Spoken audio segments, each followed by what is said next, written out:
नमस्कार, मैं हूं चरण सिंह राजपूत और आप देख रहे हैं फाइट फॉर राइट। सारा इंडिया के साथ ही जितनी दूसरी ठगी कंपनियां हैं, उनके खिलाफ मोर्चा खोल रखा है ठगी पीड़ित जमाकर्ता परिवार ने। और ठगी पीड़ित जमाकर्ता परिवार के राष्ट्रीय महासचिव रमेश सिंह जी हमसे जुड़े हुए हैं। हम उनसे उनके संघर्ष, उपलब्धि और आगे क्या क्या रणनीतियां हैं उनकी, उन सब पर बात करेंगे। रमेश सिंह जी, बहुत बहुत स्वागत है आपका फाइट फॉर राइट के इस कार्यक्रम में। हाँ, थैंक यू सर, धन्यवाद। और राजपूत सर, आपको मैं लगातार देख रहा हूँ कि आप जो 20 बल्कि हम लोग 20 करोड़ की बात करते थे, आज इनकी संख्या जो है नेक्सा जैसी कंपनी डूबने के बाद में देखा जाए, इनकी जो पीड़ित जमाकर्ताओं के पूरे हिंदुस्तान में जो संख्या हो गई है वो 42 करोड़ पीड़ित जमाकर्ता हो गए हैं। और कभी अभी हम कुछ वीडियो देख रहे थे जिसमें कुछ राजनीतिक पार्टी के कार्यकर्ताओं ने एजेंट के खिलाफ मोर्चा खोल रखा है और वो ये डिमांड कर रहे हैं कि एजेंटों की प्रॉपर्टी कुर्क की जाए, फ्रीज किया जाए और इन्हें जेल भेजा जाए। क्योंकि हमें पूरी चीजें जो हम पहले से कह रहे थे, मदन सर से भी मैंने इन बातों को कहा था कि जो पीड़ित हैं ऑलरेडी सर, एजेंट कोई और नहीं है, निवेशक ही है। और कुछ राजनीतिक पार्टियों द्वारा निवेशक को टारगेट बनाया जा रहा है। मैं आज भी एक वीडियो देख रहा था जिसमें बताया जा रहा था। तो सर, ये ठगों को बचाने के लिए ए से जेड तक राजनीतिक पार्टी सारे एक हैं, एकजुट होकर के ठगों को आज भी बचा रहे हैं। तो रमेश सिंह और पीड़ित रमेश सिंह जी, जमाकर्ताओं को पहले आप यही बताइए कौन सी पार्टी है जो एजेंटों को टारगेट कर रही है और जो है आ, ठगी कंपनियों के पक्ष में जो है खड़ी हुई है। सर, अभी वो टोपी ओपी लगाए मैं पढ़ने की कोशिश कर रहा था जिस समय आपका फोन आया। वो मैं वीडियो देख रहा था, अभी आपको डाल देंगे, देख लेना। तो सर, कुछ ऐसी राजनीतिक पार्टियां हैं अभी जो कि एजेंटों को टारगेट करना शुरू किया है। मैं आपको वीडियो डाल दूंगा, वही देख रहा था कि उसमें दिए हैं कि एजेंट को प्रॉपर्टी प्रूव किया जाए, क्योंकि ये लोग पैसा जमा कराने के टाइम कह रहे थे हम है ना। तो इस तरह से अभी उसमें चल रहा है, ज्ञापन पुलिस अधीक्षक को दिया जा रहा है। तो तो ऐसे ये सर यदि कुछ पार्टियां इस तरह से एजेंटों के खिलाफ खड़ी होंगी तो जो है ये मूवमेंट जो चल रहा है ये कहीं ना कहीं प्रभावित तो होना लगेगा रमेश जी। नहीं, तो इसमें तो सर मैं पहले से इस चीज को बराबर बोल रहा था, मदन सर से मैंने इस बात को किया था कि जब आप ठगों के खिलाफ आंदोलन तेज करोगे तो क्या है, कुछ पार्टियां आपको आंदोलन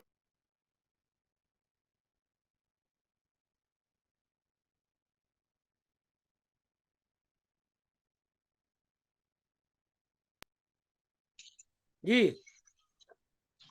तो ये चीज मैंने उनसे पहले बताई थी, तो कहा करे ऐसा कुछ नहीं होगा, लेकिन अब वो चीजें जो मैंने बताया था वही चीजें दिखना शुरू हो गई हैं सर। तो ये है कि ये सोचते हैं कि अगर इस तरह हम डरवाएंगे तो ये लोग और धीमे पड़ जाएंगे या अपने आंदोलन को छोड़ देंगे। तो सर, हम लोग आंदोलन छोड़ने वाले नहीं है। अब तो आर पार की लड़ाई होगी। और हम जानते हैं सर, कहते हैं कि गोस्वामी तुलसीदास जी ने बहुत बढ़िया लिखा कि को ऐसा जन्मा जगमाही प्रभुता पाए भवा मत नहीं। आजकल राजनीतिक पार्टियां कुछ ऐसी हैं जिन्हें अहंकार हो गया है कि अब सारे जीवन के लिए हम ही सत्ता में आ गए हैं, मेरा कोई कुछ बिगाड़ नहीं सकता है। तो हमें लगता है कि अब इनको वो सही चीजें बताने की जरूरत है कि संसार में ऐसा कोई, चाहे राजा रहा चाहे महाराजा रहा, चाहे जितने ताकतवर नेता रहे अभिनेता रहे, इनका अगर मान लो ये धर्म के से अधर्म के मार्ग पे चले, इनका पतन सुनिश्चित हुआ। और यही जनता जनार्दन है जिन्होंने समय समय पे उन राजनीतिक पार्टियों को धूल धूसरित किया है, जमी दोष किया है, और उनकी औकात और उनकी सही जगह उनको आज बता दी है। तो और ये अहंकार हमारी सत्ता। क्या जी सर। रणनीति है ठगी पीड़ित करता परिवार की इन राजनीतिक दलों से और ठगी कंपनियों से निपटने की?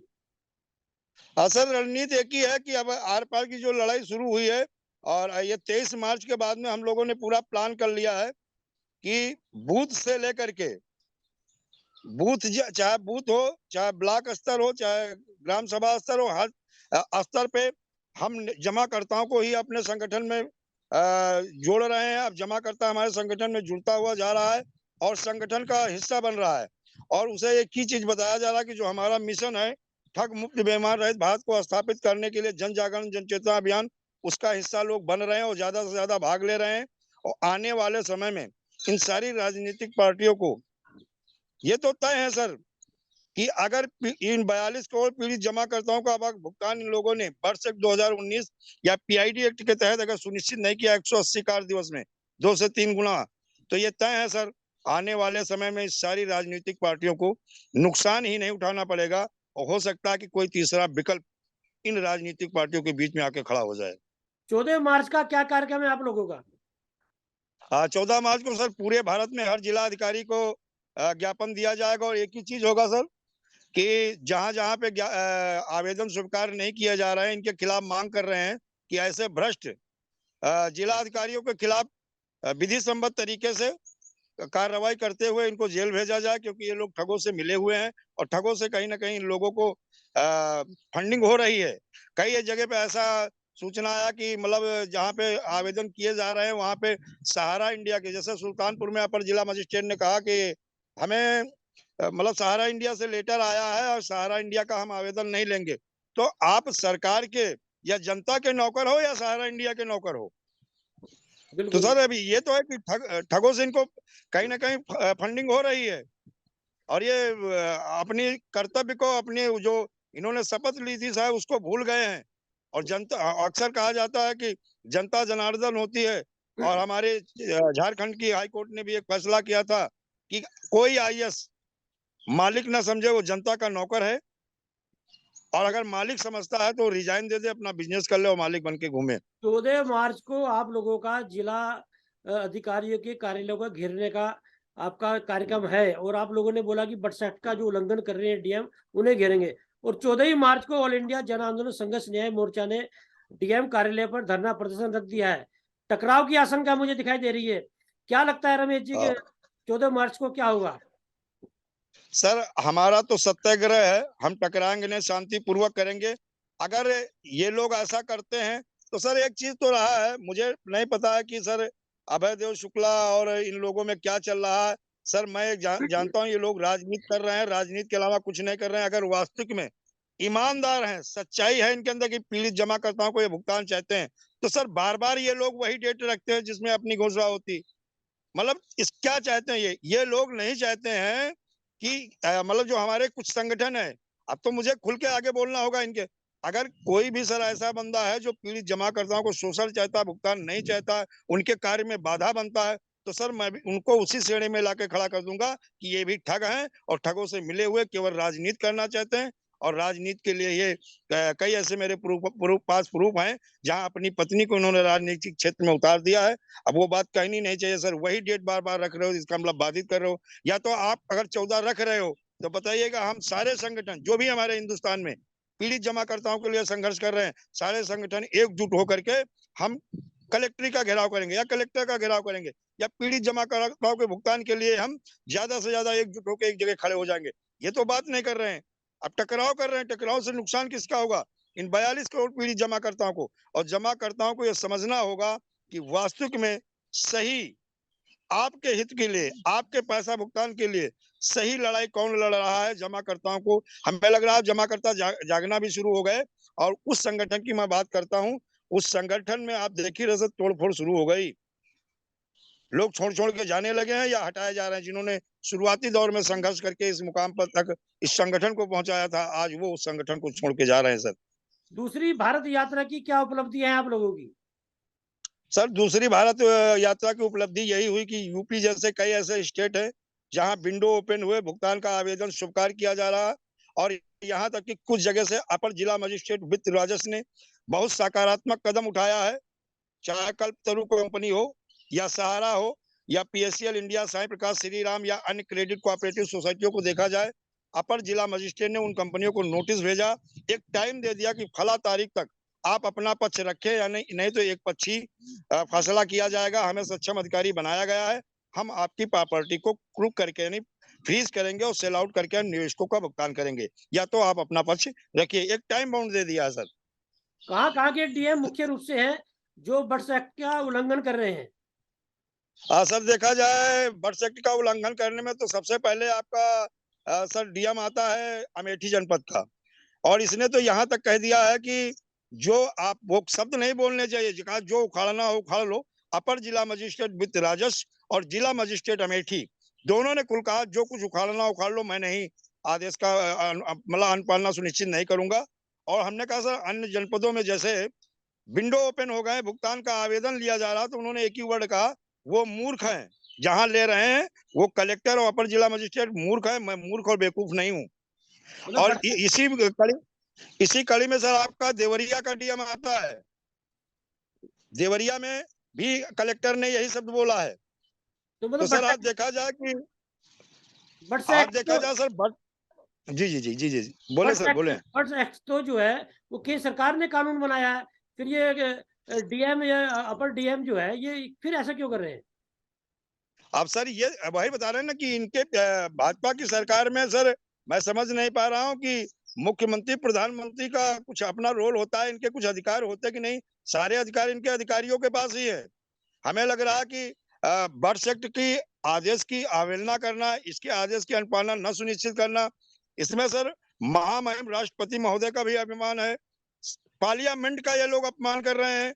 राज्यसभा से लेकर वित्त मंत्रालय, भारत सरकार ने जो कानून बना के समस्त देश मतलब समस्त देश के प्रदेश में चीफ सेक्रेटरी को भेज दिया था, उनका अपमान कर रहे हैं। यहाँ तक कि यूपी में 12 नवंबर सन 2021 की अधिसूचना जारी हुई, ये हमारी राज्य सरकार और विधानसभा का भी अपमान कर रहे हैं। हमें नहीं लगता कि सर ऐसे निरंकुश अधिकारी अगर सत्ता में बने रहे तो हमें लगता है कि भाजपा के आने वाले चुनाव में भाजपा के विदाई के लिए ये बहुत अच्छा काम कर रहे हैं। और भाजपा के नेता भी इस बात को सुनने के लिए तैयार नहीं है। बल्कि मेरे पास वो वीडियो भी है जो इन्होंने कहा जो उखाड़ना हो उखाड़ लो, और मैं नहीं करता हूँ। जो अधिकारी कर रहे हैं वो मूर्ख और बेवकूफ हैं। तो रमेश सिंह जी, ब्यूरोक्रेट सपोर्ट नहीं कर रहे हैं, सरकारें सपोर्ट नहीं कर रही हैं, राजनीतिक दल सपोर्ट नहीं कर रही हैं, ठगी कंपनियां तो बेशर्मी पर उतरी हुई है, तो फिर कैसे जी पैसा सर। मिलेगा निवेशक और जमा करता होगा? सर अब वही बता रहे हैं ना कि अब निवेशक वो संगठन टूटना शुरू हो गए हैं, और आपके संगठन में सर लोग जुड़ना भी शुरू हो गए। और इस बात को अपनी बात को हम पहुंचा रहे हैं लोगों तक कि सर केवल आज तक देखा जाए हमारे देश के इतने साल आजाद हुए, इसमें केवल गरीब और पीड़ितों का शोषण हुआ है, उत्पीड़न किया गया है। और हम लोगों के पास तो इतना पैसा भी नहीं है जो अपने परिवार को चला सके। लेकिन चंद लोग राजनीतिक नेता जो थे, इनकी हर बार जब आईटी होता है, जब चुनाव आता है, जब ये ब्यौरा देते हैं, तो इनकी प्रॉपर्टी संपत्ति में वृद्धि होती चली जा रही सर। लेकिन हम लोग गरीब क्यों होते जा रहे हैं, इसके पीछे रहस्य क्या है, उन चीजों को आप बताना शुरू किए हैं। और दो ही लोगों का नुकसान हो रहा है।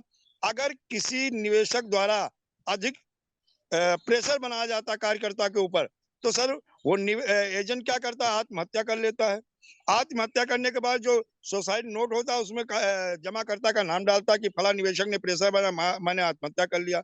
अब उसके बाद निवेशक को जेल भेज दिया जाता है, क्योंकि आत्महत्या के लिए उन्हें उकसाया ऐसा दिखा के। तो दो लोगों का नुकसान हुआ, एक तो एजेंट चला गया दुनिया से, उसका नुकसान हुआ।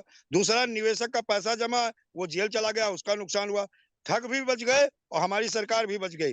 इस बात को अब हम जन जन तक, हर पीड़ित जमाकर्ताओं तक पहुंचा रहे हैं कि सरकार का जो मंशा है, उनकी जो नीति है और जो नीति है, इतनी गंदी है कि केवल दोनों लोगों का नुकसान होगा। अगर पैसा लेना है तो बर्ड्स एक्ट के तहत हमें ज्यादा से ज्यादा सरकार के ऊपर प्रेशर बनाना होगा। अगर 23 में ये भुगतान शुरू कर देते हैं तो जो जिसे जहां मन हो वहां अपना मतदान करे, नहीं संपूर्ण चुनाव का बहिष्कार होगा। और संपूर्ण चुनाव का बहिष्कार का मतलब सर ये होता है, जो सत्ता पक्ष होता है उसी का सर नुकसान होता है। तो रमेश जी, 23 मार्च को शहीदी दिवस पर क्या कार्यक्रम है आप लोगों का? आज 30 मार्च से शहीदी दिवस पर सर पूरे भारत से हमें लगता है कई लाख लोग पहुंचेंगे। और मैंने जो अभी सर हम 10-11 तारीख को जो निकल जाएंगे, फिर 23 के पहले पूरा भारत में ही भ्रमण होगा। महाराष्ट्र भी अभी हमारा मदन सर का दोनों लोगों के साथ में प्रोग्राम लगा हुआ है, जबलपुर। तो पूरे भारत में जा करके सबको, सारे जिला अध्यक्ष से लेकर जितने पदाधिकारी हैं, उनको सर गांव गांव में भेजना शुरू कर दिए हैं कि लोगों से संपर्क करो, जागरूक करो, और सारे निवेशकों को ये बात बताते जाओ। अगर पैसा लेना है तो वर्ष 2019 या पीआईडी एक्ट 2016 या जिस स्टेट की जो ये पीआईडी एक्ट है, उसके तहत आप भुगतान की ज्यादा से ज्यादा आवेदन करो। पैसा बहुत सारा सर कंपनियों का, चाहे सहारा हो, पीएसएल इंडिया हो, कल्पतरु हो, साई प्रकाश हो, साई प्रसाद हो, रोज वैली हो, बहुत सारी कंपनियों का पैसा सेबी के पास पहुंच गया 16-17 में। वो पैसा तभी रिलीज होगा जब हम लोग अपने ज्यादा से ज्यादा आवेदन करेंगे और बर्ड्स एक्ट या पीआईडी एक्ट के तहत। और अगर भुगतान नहीं करते हैं तो फिर एक ही विकल्प है सर, भुगतान ये नहीं, आने वाले समय में कोई गवर्नमेंट बने, भुगतान तो सर लेकर रहेंगे। और 23-24 में अगर नहीं होगा तो इन सरकारों की, चाहे जिन स्टेट में जिसकी सरकार हो, इनकी सबकी विदाई सुनिश्चित है। रमेश सिंह जी, अंत में निवेशकों से क्या कहना चाहेंगे? निवेशकों से यही कहेंगे कि आज तक जो भी सरकारें रही हैं, ये इतनी निर्दयी और क्रूर सरकारें हैं जिन्होंने केवल गरीब और पीड़ितों का शोषण किया है और 2 लोगों का नुकसान हो रहा है, केवल कार्यकर्ता और जमा, क्योंकि सर एजेंट कोई और नहीं है, वो निवेशक ही है, क्योंकि इन कंपनियों में निवेशकों को ही एजेंट बनाया जाता था। तो केवल आपका ही नुकसान हो रहा है, इस बात को समझो। ज्यादा से ज्यादा बर्ड्स एक्ट 2019 के तहत, पीआईडी एक्ट के तहत ज्यादा से ज्यादा आवेदन करो और जागरूक हो जाओ। और जागरूक हो गए तो ये गारंटी है आप लोगों का 23 इसी सन 2023 में आप लोगों का विद इंटरेस्ट ब्याज समेत इस एक्ट कानून के तहत 2 से 3 गुना भुगतान और 180 कार्य दिवस में होगा। जिस दिन जाग जाओगे, दुनिया की कोई ताकत आपका भुगतान नहीं रोक पाएगी और सुनिश्चित हो जाएगा। और मुझे लगता है 23 के बाद में कोई ऐसी घोषणा होने वाली है कि हर पीड़ित जमाकर्ताओं के भुगतान के आवेदन तो लिए जाएंगे, साथ साथ इन पीड़ित जमाकर्ताओं का भुगतान 23 मार्च के बाद सुनिश्चित ही होगा। रमेश जी, बहुत बहुत धन्यवाद आपका फाइट फॉर राइट के इस कार्यक्रम में हमसे बात करने के लिए। नमस्कार। नमस्कार सर, जय हिंद, जय भारत।